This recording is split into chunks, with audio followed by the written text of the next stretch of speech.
proceso refundacional, es decir, de recreación democrática de las bases de nuestra convivencia, de nuestro ordenamiento social, económico y político, y de intento de generar un nuevo orden socioeconómico, unas nuevas relaciones entre política y sociedad que están muy en crisis, y al mismo tiempo de saldar deudas históricas, algunas ancestrales, de un par de siglos, y otras más recientes, como son las llagas que dejó la dictadura militar, por ejemplo. Entonces, este proceso comenzó, de alguna manera, si uno quisiera ubicarlo en un cierto momento, diríamos con el estallido, que tiene también su antecedente en otras movilizaciones, pero que tiene que el estallido del 2019, donde lo que se expresó fue un gran rechazo al orden económico, social y político que teníamos en este momento, y una clara ruptura de las relaciones de la gente, de la sociedad, con lo que usted llamaba las élites o la política. Y ese proceso tuvo una canalización institucional, curiosamente establecida por la misma clase política, pero que, a diferencia de otras veces y de otros países, le devolvía a la ciudadanía la resolución de esa crisis a través de una posibilidad de establecer una nueva constitución. Ahora, la nueva constitución, el proceso constituyente, no va a resolver todos los problemas. Usted señalaba varios ahí que no pueden ser resueltos por una constitución, por un texto. Pero lo que hace el texto, y podemos después discutir algunas de sus características, es fijar un horizonte. No resolver todos los problemas, pero señalar los principios sobre los cuales podemos ir construyendo nuestra convivencia y las formas en que vayamos resolviendo los problemas más acuciantes. Es decir, a partir del, y esto está todavía en juego, a partir del momento en que en el plebiscito de salida que se ha llamado se establezca la nueva constitución, y si no, vamos a estar, también podemos analizar ese escenario, si no vamos a estar en una crisis mucho más profunda, pero en el entendido que se aprobara este texto, al cual le faltan las cosas que usted señalaba, en la medida que eso se apruebe, entonces yo creo que se va a fijar un horizonte y van a comenzar las distintas formas de implementación de esas transformaciones. Ahora, esto supone otra cosa. Supone que usted tiene que tener un gobierno que sea afín, cercano, empático con las transformaciones que se propongan en el ordenamiento constitucional. Y afortunadamente tenemos eso. Tenemos un gobierno que está, a diferencia de lo que habría sido si hubiéramos elegido a alguien, si se hubiera elegido a alguien como Kast, por ejemplo, lo que vamos a tener es un gobierno que va a hacer todo lo posible por implementar los acuerdos de la nueva Constitución. Hay que, y con esto quiero terminar esta parte, hay que sí tener en cuenta que el proceso de implementación de la nueva Constitución es un proceso largo. Implica muchas leyes. Las cosas no se solucionan de la noche a la mañana. implica leyes, las leyes implican estudios al mismo tiempo. Usted se da cuenta, por ejemplo, para cambiar el sistema político, van a tener que pasar por lo menos 4 años para que puedan haber las elecciones de los nuevos organismos del, digamos, lo que se ha llamado la Cámara del Congreso de Diputadas y Diputados y la Cámara Regional. Hay algunas cosas que pueden implementarse antes, pero un conjunto de instrumentos del Estado para asegurar un sistema público de educación, de salud, el derecho a la vivienda, todas cosas que consagra la nueva Constitución, van a tener que requerir un tiempo relativamente mediano o largo de implementación. Quiero señalarle que cuando se estableció la Constitución, cuando hubo una gran crisis en 1920 en Chile, y entonces en 1925, 5 años después, imagínese usted, el estallido 2019 equivale a 1920, 1925 equivaldría a este año, en este caso 3 años después, en el siglo pasado fueron 5 años, se establece la Constitución, pero no logra implementarse. Yo diría en parte hasta 1932, pero sobre todo desde el momento que entra el Frente Popular al gobierno y que entonces es afín con lo que estaba como proyecto político en la Constitución del 25. O sea, toma mucho tiempo en implementarse una Constitución. Pero ya el país entra en otro ciclo político, que es precisamente el establecimiento de las nuevas instituciones de su ordenamiento social, político y económico. Comparando este proceso que nos cita de la crisis, iniciado el proceso con la crisis de 1920 y sus soluciones a fines de la década del 30, con el inicio de los gobiernos populares, señala usted que toma rumbo. En el caso nuestro, en la realidad chilena actual, donde existe un sector extraordinariamente resistente a las transformaciones, a los cambios, porque se altera un sistema extraordinariamente restringido, desigual, que consagra todos los fenómenos restrictivos a la democracia, a los derechos esenciales de las personas, la restricción de acceso a nuestros propios recursos comunes del país. Por lo tanto, hay un enconado resistencia. ¿Cómo aprecia usted este fenómeno en el caso particular?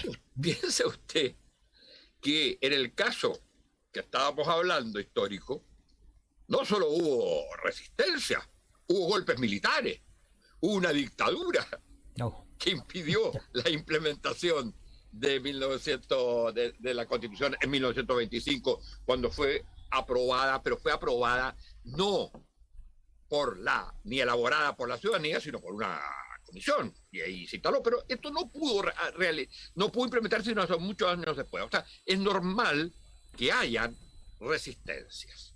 Aquí lo que yo creo que es muy importante es la legitimidad que tiene esta Constitución respecto de todo el proceso.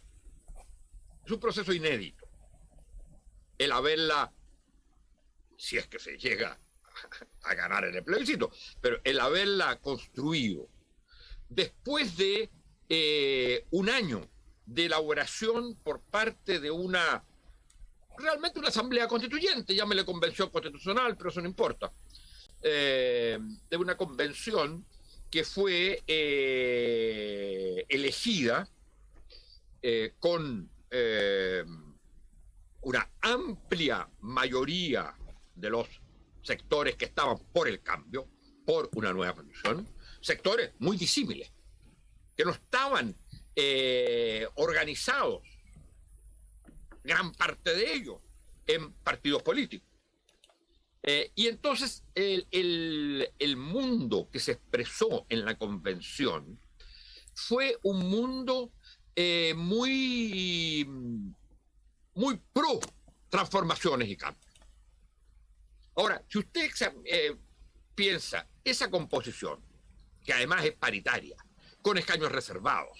O sea, con un carácter de democratización inédito hasta entonces. Si la compara, en cambio, con las elecciones de parlamentarios, incluso las gobernadores regionales, pero pongamos la de parlamentario, usted se da cuenta que ahí hay como dos legitimidades. Una, la legitimidad de alguna manera de la calle, expresada en la Convención Constituyente, y por otro lado, la legitimidad legal, institucional, de una elección parlamentaria. Y en ese sentido, se hace más complicado hubiera sido si además en esa elección el gobierno, con todas las potestades y la importancia simbólica además que tiene el presidente, el gobierno no hubiera sido un gobierno afín. Entonces vamos a tener de alguna manera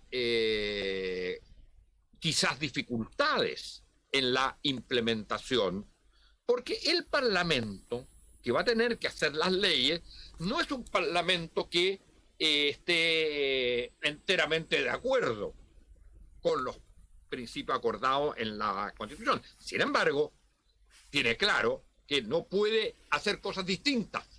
Tiene que implementar lo que la Constitución dijo. El gran problema entonces, a mi juicio, se juega de aquí al plebiscito. Porque yo creo que se ha logrado el sector más conservador, el sector más duro, que solo tuvo un 20% en el plebiscito anterior, en el plebiscito, digamos, de entrada, que solo tuvo un 20%, sin embargo, ha ido logrando generar un discurso en que se han ido incorporando nuevos sectores, y sectores que otras veces han estado por posiciones más bien progresistas y de cambio. Yo creo que el sector de derecha social y política, expresado en gran parte en el liderazgo del Mercurio, por ejemplo, ha logrado construir un discurso que ya no es solo exclusivo de la derecha social, sino que social y política, sino que denigrando al proceso constituyente, hablando de delirios refundacionales, cuando obviamente estamos frente a un proceso refundacional. Pero eso es así lo quiso el pueblo de Chile. Pero denigrándolo, haciendo ver que sí, no se obtiene en la totalidad casi de los votos por el apruebo, entonces el proceso no sería legítimo, ha organizado una campaña que, a mi juicio, ha colocado la situación en algo parecido a lo que fue el plebiscito del 88 y a lo que fue la elección del presidente Boric.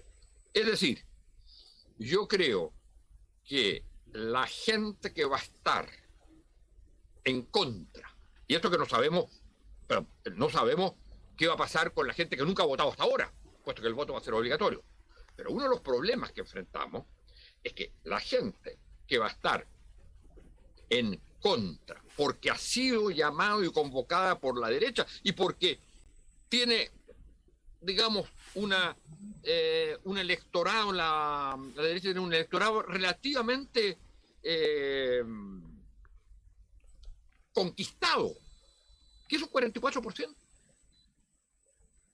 O sea, el plebiscito es difícil que se gane. Ojalá se llegara a ganar,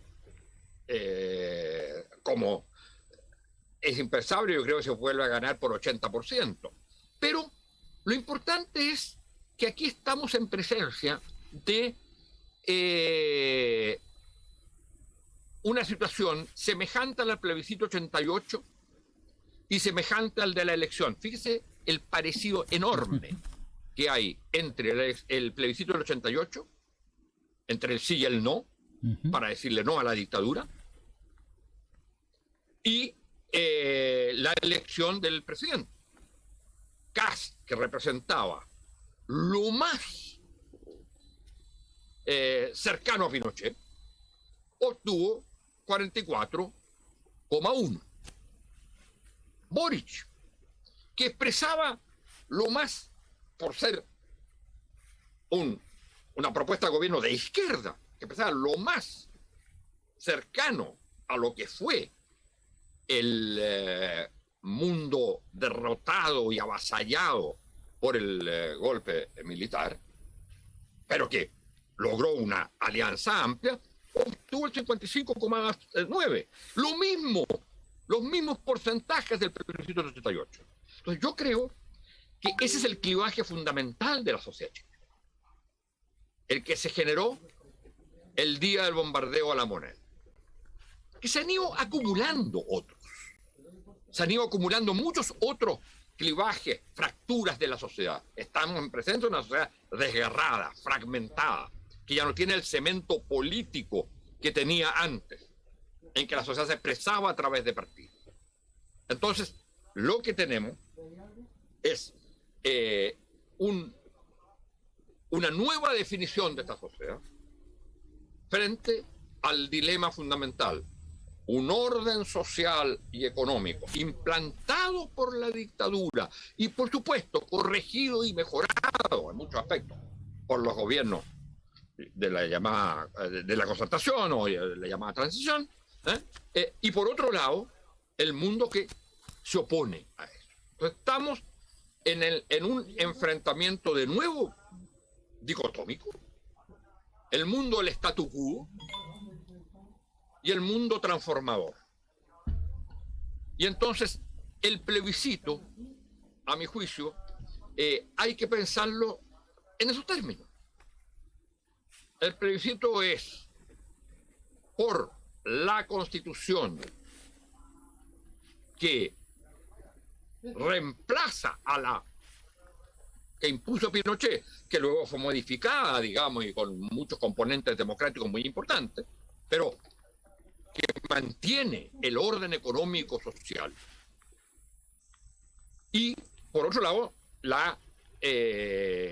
digamos, la propuesta de una transformación de eso. Entonces estamos en una cosa semejante a lo que la sociedad vivió en 1988.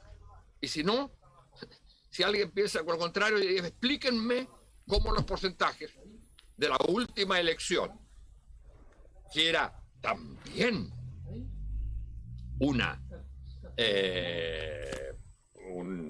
una elección en torno, en medio del proceso constituyente, cómo se dan los mismos porcentajes. Entonces, la gran tarea que tenemos por delante es precisamente esa. Más allá de que a uno le guste o no le guste uno u otro aspecto de la Constitución, aquí tenemos un texto que busca reemplazar al anterior, pero que sobre todo propone un horizonte de organización de la sociedad, de la manera de vivir, de los derechos de la gente, de los derechos sociales, los derechos humanos, los derechos sociales, de la diversidad y del papel de los territorios, de la paridad de las mujeres respecto de los hombres, la paridad de género. Todas esas cosas enteramente nuevas son lo que está en juego en el plebiscito, y que están de alguna manera desarrolladas en esos 499 artículos que usted señalaba, que probablemente van a bajar porque la comisión de harmonización a la cual usted se refería va a disminuirlos, digamos, porque va a sintetizar unos, combinarlos con otros, en fin. Pero yo diría que ese es el gran punto. Y yo agregaría que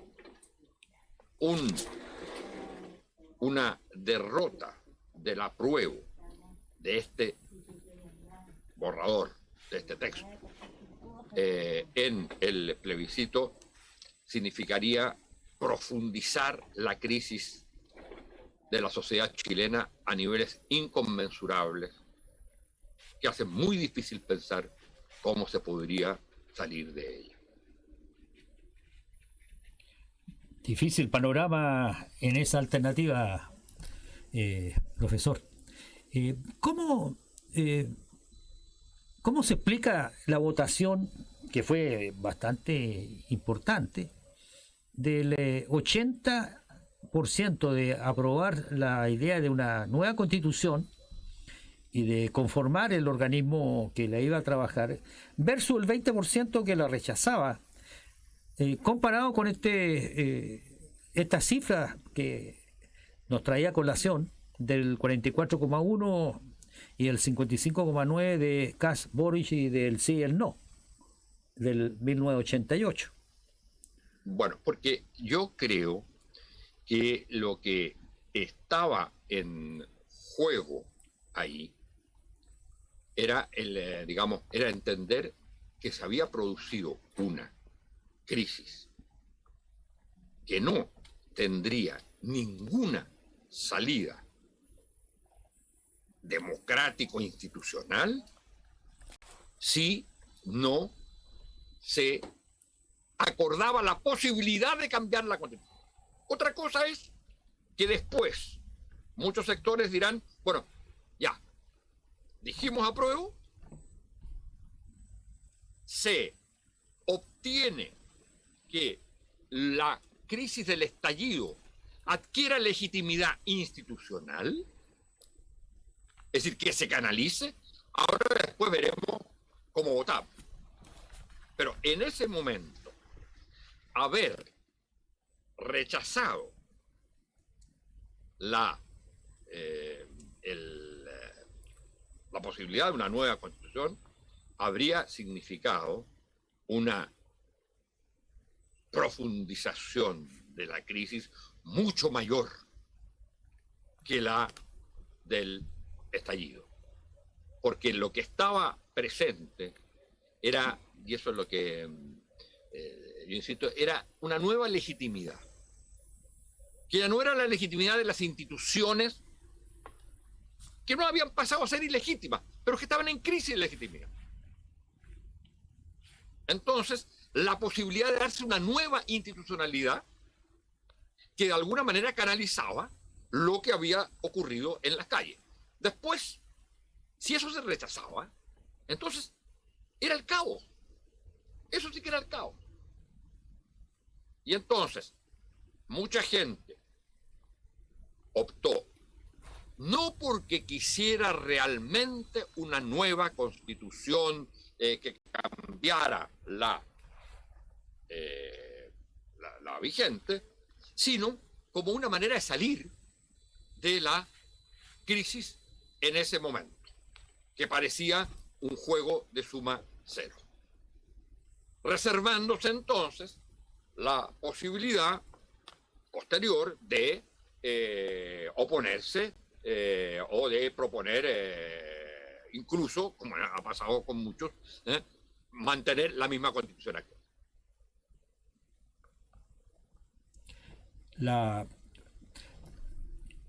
El surgir de nuevas constituciones, la necesidad de nuevas constituciones, tal como usted nos recordaba en la historia nuestra, y así se da en otras latitudes del mundo, se producen cuando hay una crisis en la sociedad que no puede ser resuelta en las condiciones que existan hasta ese instante. Y por lo tanto, hay una pugna que reclama ser resuelta con nuevas reglas de juego, ¿no? Ese es el papel que juegan las constituciones, las cartas magnas, de establecer un nuevo acuerdo de tipo societal que permita resolver los temas que se han acumulado. En el caso nuestro, ¿no? La situación se da en el marco de una crisis profunda que viene en desarrollo.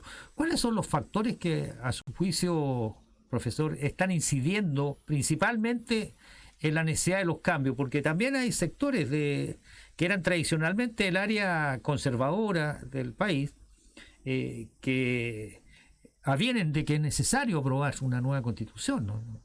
No es tan... pareciera que estos 44,1 versus 55,9 puede ser algo mucho más dinámico. Sí, yo creo que, en fin, uno se puede equivocar en esto. Yo en general no soy muy bueno para los pronósticos, pero yo creo que sería muy positivo, pero no es obvio que el rechazo vaya a obtener menos de un 44%, al menos como están las cosas hoy día, dada la furiosa campaña que la derecha ha hecho, llamando incluso a sectores del centro, a una opinión pública bajo la amenaza de la incertidumbre. Se está jugando esa derecha, como no se jugó por el apruebo del plebiscito de entrada, se está jugando ahora por la oposición. Entonces, mi impresión es que por eso digo que yo creo que estamos en un escenario parecido al del plebiscito del 88 o el de las últimas elecciones presidenciales. Ahora, la crisis a la cual, digamos, la crisis de la sociedad chilena, que demanda una nueva constitución, tiene como muy diversos componentes.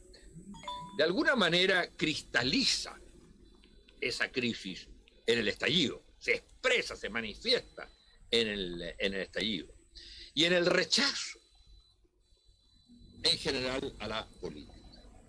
Entonces yo diría, una primera línea de crisis de la sociedad chilena es la ruptura de la clásica relación que tuvo la sociedad con la política.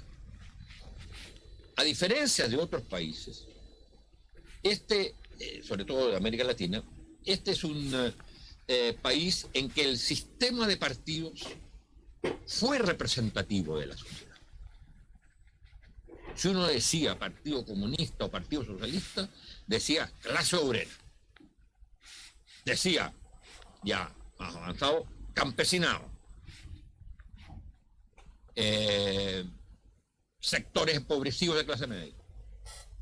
Si uno decía democracia cristiana, primero Partido Radical o democracia cristiana, decía clases medias. Y si uno decía la derecha, decía los sectores dominantes.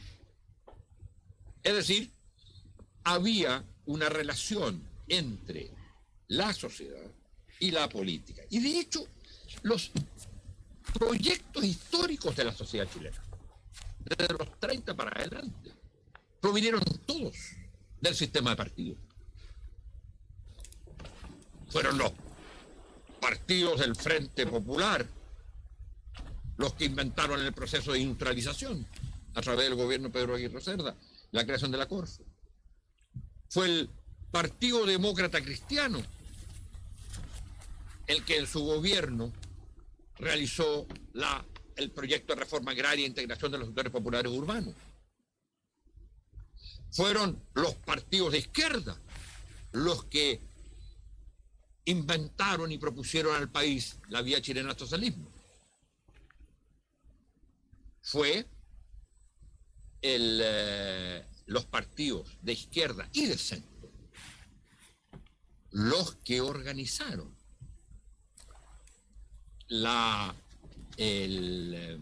y pusieron como objetivo central en la lucha contra la dictadura el tema de la democracia. Incluso fueron los que llamaron a participar en el plebiscito, que mucha gente desconfiaba y no quería. Es decir, de alguna manera, los había una relación entre partidos y sociedad, con la autonomía de cada uno, pero en que uno podía decir que la política y la política partidaria era el cemento de la sociedad. Y de hecho, el número de independientes, cantidad de gente que se consideraba independiente, era muy baja en relación a otros países. Y eso se fue rompiendo. Y se fue rompiendo durante el periodo. Esta es una crisis que pasa en todas partes del mundo, pero que en Chile se agravó, porque como insisto, en Chile los partidos eran la columna vertebral de la sociedad. Entonces, eso, por una incapacidad, debido al éxito que tenían los partidos que estaban en el gobierno después de la dictadura, fueron separándose de lo que era las vivencias, los sentimientos, las frustraciones de la gente. Y entonces la política se empezó a transformar en algo muy elitario. Se le pueden agregar elementos de corrupción también, pero sobre todo se transformó en algo de las élites, de las cúpulas. Ese es un primer elemento. Un segundo elemento es que la dictadura militar dejó un ordenamiento social y económico, que es lo que se ha llamado el modelo neoliberal, que significa básicamente la mercantilización de la vida y de la vida cotidiana, la mercantilización de todos los aspectos de la vida. Lo que eran y siempre se han considerado derechos fundamentales eran ahora objetos de compra y venta. La vivienda, la salud, la educación, etc. Entonces, todo eso significó un aumento descomunal y ha generado, desde la dictadura, de las desigualdades. Y si bien el país realizó transformaciones importantes desde los 90 para adelante, las desigualdades se mantuvieron. Y este modelo de mercantilización de la vida en que el Estado más bien lo que hacía era ayudar a la mercantilización y no a resolverla, no a ser el garante y el promotor y el protector de los derechos de la gente. Todo eso entonces significó un rechazo,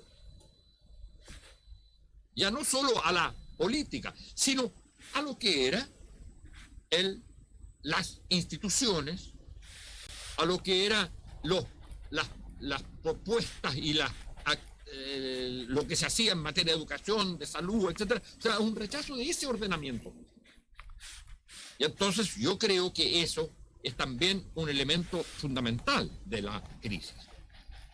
Rechazo a un orden económico social, que no significa, es un rechazo ambiguo también, porque por un lado usted tiene rechazo al sistema de la AFP, por ejemplo, y por otro lado, yo quiero mantener mis cuentas individuales, y los otros que se las arreglen como sea. Entonces, el modelo neoliberal instaló no solo una estructura de relaciones, sino que también instaló un enorme individualismo, lo que hace más difícil incluso entonces las soluciones más políticas, más colectivas. Y esto es lo que expresa, además de fenómenos que tienen que ver con transformaciones en general en el mundo, es lo que hace lo que se expresa en el estallido. Y entonces, el estallido es la expresión en las calles de una crisis muy radical, tanto en las relaciones de la política, entre política y sociedad, como de la forma de organización de la sociedad. Y ese estallido es rechazo, sin un proyecto. Por primera vez no hay movilizaciones que sean organizadas o por federaciones de estudiantes, o por organizaciones de trabajadores, o por partidos políticos. Nunca tan masivas y nunca tan poco organizadas o canalizadas. Y entonces la cuestión ahí es que la crisis consiste en una crisis no solo del orden social, sino también del cómo se puede reconstituir una comunidad política. Y estamos entonces en presencia de una sociedad, a diferencia de lo que fue la sociedad chilena, clásicamente, de una sociedad desvertebrada. Rota, le llaman algunos, quebrada. Yo he dicho muchas veces descuajeringada. Que entonces, donde el estallido es la expresión de eso. Nadie es interlocutor de nadie. Cada uno está ahí para expresar sus propias reivindicaciones, sus propias penurias, sus propios rechazos. Aunque uno puede decir, bueno, hay un común denominador. Y eso fue la capacidad que tuvo la clase política de entender y de buscar un común denominador. Y ese común denominador es el ordenamiento social generado por la dictadura y vigente hasta ahora. Entonces, generemos un proceso para cambiar eso. La voluntad de cambio como que de repente se difuma, ¿no? Como que desaparece, se invisibiliza, porque hay también se produce paralelamente o dentro de este proceso que usted describía, profesor, emergen fuerzas populares, ¿no? En forma espontánea en los territorios. Muchos jóvenes, los jóvenes salen a las calles principalmente. El tema de las mujeres prende con mucha fuerza también en el espíritu de la gente. Y pareciera que eso no estuviera encauzado con el concepto nuestro anterior que teníamos de las clases sociales o de las agrupaciones, ordenamientos sociales y, desde luego, tal como usted lo ha señalado, del ordenamiento político, ¿no? Que se conforma, como muchos han señalado, en una verdadera casta, ¿no? ¿Cómo se puede compatibilizar eso, ¿no? Dentro de un proceso de reordenamiento sobre nuevas bases? Bueno, pero hay una cosa, yo no quisiera que se entendiera esto como que el mundo político, la clase política, lo que se llama la clase política, yo diría, prefiero hablar del mundo político, fuera una casta. Yo no creo que haya sido así. Al menos porque esa casta era muy representativa de la sociedad. Entonces yo no hablaría de casta ahí. Hablaría sí de una política que, como toda política, es relativamente popular, pero donde había vasos comunicantes. Yo insisto en ese punto. Los partidos políticos no eran solo organizaciones populares, eran expresión de los actores sociales organizados. Claro, los actores organizados, eso significa, por ejemplo, que otros actores sociales, como las mujeres, estaban subordinados en los partidos políticos. Había un departamento femenino. Entonces, había política expresiva de los sindicatos. Y eso era el Partido Comunista, el Partido Socialista y la Democracia Cristiana, los sindicatos campesinos. Eso era así. Pero claro, hay un momento que hay una transformación de la sociedad. Que ya dejamos de ser una sociedad solamente clásicamente industrial o en vías de industrialización. Y pasamos a ser también una sociedad de la era, digamos, digital, en que los procesos de individualización son enormes. en que las instituciones tienden a ser reemplazadas. Por ejemplo, la idea de democracia, que usted puede tomar decisiones en conjunto, es reemplazada por, digamos, por el celular. Si usted ya no necesita mediación, usted simplemente se conecta al universo de las redes y siente ahí que está haciendo lo que quiere y diciendo lo que quiere. Y a quien quiere, usted que lo escuche. Y si usted quiere, escucha, y si usted quiere, no escucha. Entonces, ese es un mundo que... pero es un mundo en el cual usted siente la ilusión democrática, que no la vive en la realidad de las instituciones, etcétera, porque eso fue cambiando y se transformó, como decíamos, en una política elitaria, en fin. Entonces, se le produce el rechazo a todo lo que sea institucional. Entonces, el gran problema es cómo reconstituye una comunidad política, un país, que a su vez un país no es solo la suma de sus habitantes, ni tampoco la suma de sus propias identidades, de cada identidad particular. Supone una cierta cohesión social, o sea, un mínimo de igualdad, y también una cierta cohesión en pensamos en común y generamos mecanismos en común. Pero claro, yo voy a generar mecanismos comunes para tomar decisiones si eso también va a significar que a mí me vaya bien. Si no, prefiero vivirme en mi propio mundo. Y para eso tengo mi mundo, tengo mi identidad, tengo mis redes. Entonces, el gran problema en la época contemporánea es cómo usted construye un sentido de la democracia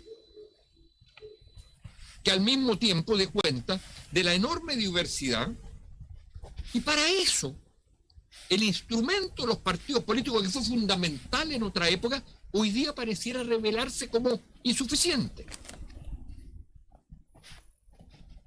Y ese es el drama. De eso es lo que está en reconstrucción. Porque no podemos tener una sociedad que sea pura expresión de las individualidades y de las identidades. O ni siquiera solo de los territorios o de la suma territorios. ¿Cómo construye una ética común? Y eso entonces, la única posibilidad es al menos ponernos de acuerdo en ciertas reglas del juego que valoramos para que vivamos en común. Y en ese sentido hemos tenido la suerte de tener la posibilidad de un proceso constituyente. Ahora, se hace, y esas son las dificultades hoy día, es que en general las constituciones, las nuevas constituciones, se hacen a las salidas de las dictaduras o a la salida de una guerra. Ahora vamos a hacer una nueva constitución, estamos en medio de un proceso, ya en una situación democrática. Y el gobierno ahora no es el que inaugura una constitución, o la constitución a partir de la constitución que se genera un nuevo gobierno, no, son procesos paralelos. De ahí la importancia de la relación en este momento entre ambos procesos. De ahí la importancia del éxito del gobierno del presidente Boric, porque, y las encuestas están mostrando eso, que están muy ligadas la suerte del gobierno a la suerte o afección hacia la Convención Constituyente. Han bajado, cuando baja el porcentaje de gente que está de acuerdo con el proceso constituyente, cuando baja ese porcentaje, baja también la aprobación presidencial y viceversa. Por eso yo insisto en esta idea de hay que convertir el plebiscito de salida en ese plebiscito en el cual se identifica de alguna manera gobierno con proceso constituyente, como fue, digamos, el 55% de Gabriel Boric en la elección presidencial.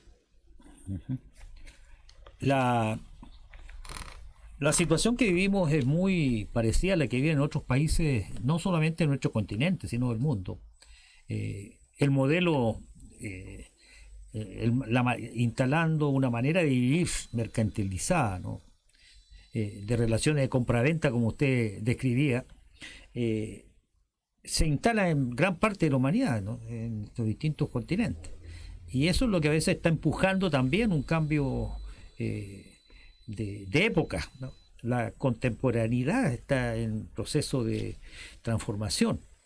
Y pareciera que estuviera ligada a la suerte de la humanidad misma, seguir existiendo por el daño al medio ambiente, el no respeto, esto de convertir todo en compra-venta, convertir también el medio natural, los biosistemas en algo similar, en otro producto más de compra y venta. El agua se privatiza en Chile, por ejemplo, ¿no? Reclama, por lo que usted señala, un nuevo ordenamiento. Eso implica asumir también, pareciera, las mismas formas de organización que tradicionalmente teníamos en los sindicatos, gremios y organizaciones sociales en general, que han entrado en crisis, ¿no? También las organizaciones sociales tradicionales, que eran fuertes en Chile, que eran escuchadas, hoy día son intrascendentes. Muchos candidatos a integrar el propio Convención Constitucional, dirigentes nacionales de destacada y prolongada desarrollo en la realidad nacional, no fueron electos, ¿no? Por ejemplo, como un indicador nada más de esta situación. Por lo tanto, pareciera que hay aquí la necesidad de reorganizar socialmente el país, ¿no? E instalar una nueva forma de conducirnos, ¿no? No solamente desde el punto de los partidos políticos en este proceso de bancarrota, ¿no? Diría yo, que ha ocurrido ante la falta de credibilidad de la sociedad y de sus supuestos representantes o representados, el alejamiento de ellos, pareciera que reclamara también una reconfiguración de esto sobre nuevas bases. ¿Es algo de ese tipo, profesor? Sí, yo creo que estamos en eso. O sea, hay elementos que se dan en todas partes del mundo. Digamos, hay una época, uno puede hablar de una época, de un nuevo tipo de modernidad que está surgiendo. Ya no estamos en la presencia de la sociedad industrial de Estado nacional solamente. A ella se le incrusta la sociedad globalizada, la sociedad digital, que entonces replantea el tema de las fronteras. Lo que pasa en otro país lo sabemos y nos influye inmediatamente. Vivimos en sociedades casi sin mediaciones, en el sentido que mediación significa dos cosas, ¿no es cierto? Por un lado, hay una inmediatez, no interesa, no quiero ser mediado por nadie y quiero que las cosas se hagan de inmediato. En ese doble sentido estamos viviendo sociedades de una enorme inmediatez, por lo tanto sociedades también de gran horizontalidad, en que las instituciones pierden su sentido, su legitimidad, y donde los individuos e individuas no sienten que tengan una protección, porque ya y esto es un elemento fundamental, ya nadie los representa. No necesito o no quiero o no me siento representado por nadie, salvo por mí mismo o por lo más parecido a mí. Y por eso entonces viene toda esta famosa explosión de las identidades. Yo solo quiero ser representado por alguien que sea igual a mí. Y entonces necesito el espacio común y sin embargo tiendo a rechazarlo. Ese es el gran drama. Entonces, mi impresión es que si esto es una crisis o una situación por un cambio epocal que atraviesa a todas las sociedades, algunas tienen más resortes de defensa por su historia, por su nivel de cohesión. Eso es muy importante. Porque el Estado sigue siendo un referente para todos importante. Y otras no. Y otras, como el caso nuestro, tienen la oportunidad que no tuvieron en el momento salía la dictadura. No tuvimos la oportunidad de cambiar nuestro ordenamiento social completo. Solamente cambiamos de dictadura a democracia. Pero ahora tenemos esa oportunidad a través de lo que es el proceso constituyente, afín con un gobierno que lo vaya a implementar, lo que constituye un proceso refundacional, guste o no guste. Y eso, digamos, tenemos una suerte enorme, porque otras sociedades en América Latina no tienen esa oportunidad de salida de esta crisis que nos atraviesa a todos, y nosotros la tenemos. Profesor, esta es una radio comunal, pero somos escuchados más allá de nuestra frontera de Renca, también en la región y más allá de nuestra propia región, ¿no? Nacionalmente de repente nos llegan. Algunos de nuestros programas han contado con miles de repeticiones, de visitas a nuestros sitios. Esta es una primera conversación que quisiéramos tener con usted, si usted estuviera dispuesto, porque viene otros importantes capítulos a partir del tema constitucional, el periodo de transición, ¿no? Que no hemos conversado. Como usted quiera, cuando usted quiera. Perfectamente, porque hemos llegado casi a la hora de término de nuestro programa y quisiéramos comprometerlo entonces para una próxima oportunidad de conversar estos temas, ¿no? Porque la mirada de un especialista en sociología como usted, ¿no?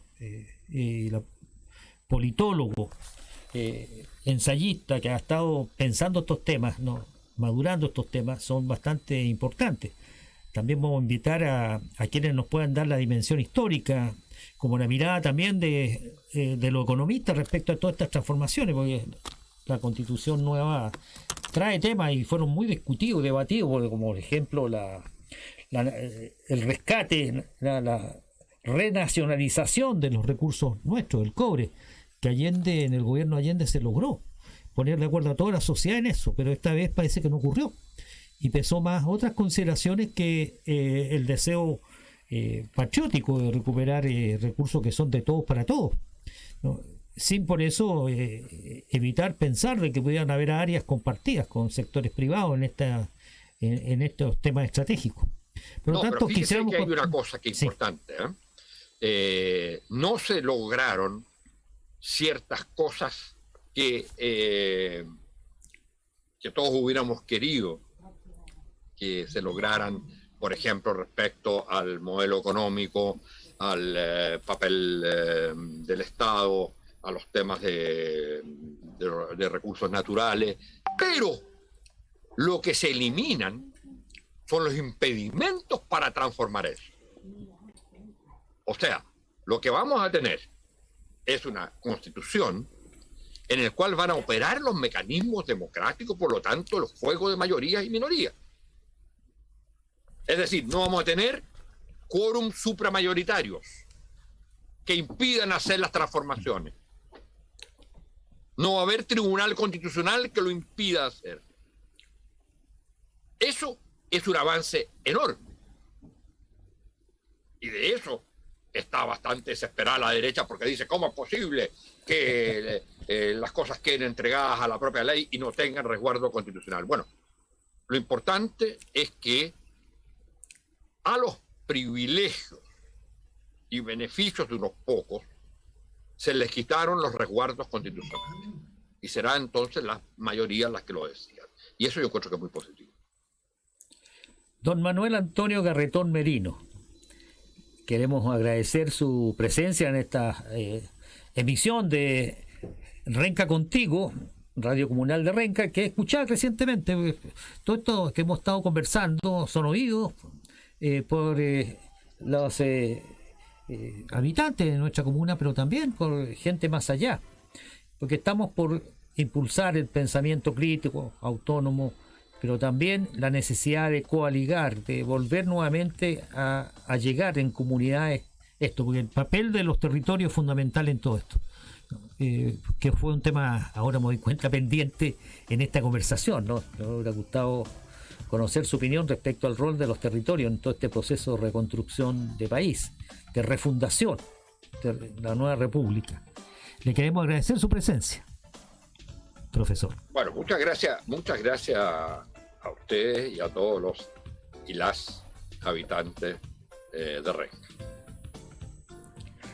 Bien, aquí entonces ponemos término a este programa de este martes de mayo, donde hemos conversado el tema, una primera aproximación del momento que está viviendo el país, de transición, de cambio, de transformaciones que esperamos que todos nos sintamos parte. No dejamos recordar a los presos políticos caídos durante este periodo de lucha de la revuelta popular, como tampoco a aquellos que, defendiendo el pueblo nación mapuche, están en las cárceles de nuestro país. A todos ellos, nuestro recuerdo permanente. Muchas gracias, estimadas y estimados amigos, y especiales reconocimientos a Manuel Antonio Garretón, que estuvo con nosotros. Muy buenas noches. Muchas gracias. Un abrazo a todos.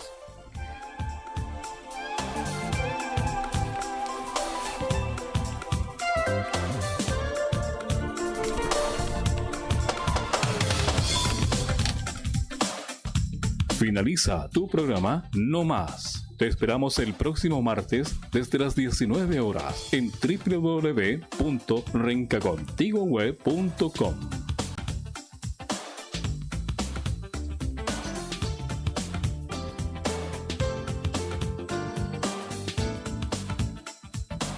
Las opiniones vertidas en este programa son de exclusiva responsabilidad de quienes las emiten. Por lo tanto, no representan necesariamente el pensamiento de www.rencacontigoweb.com.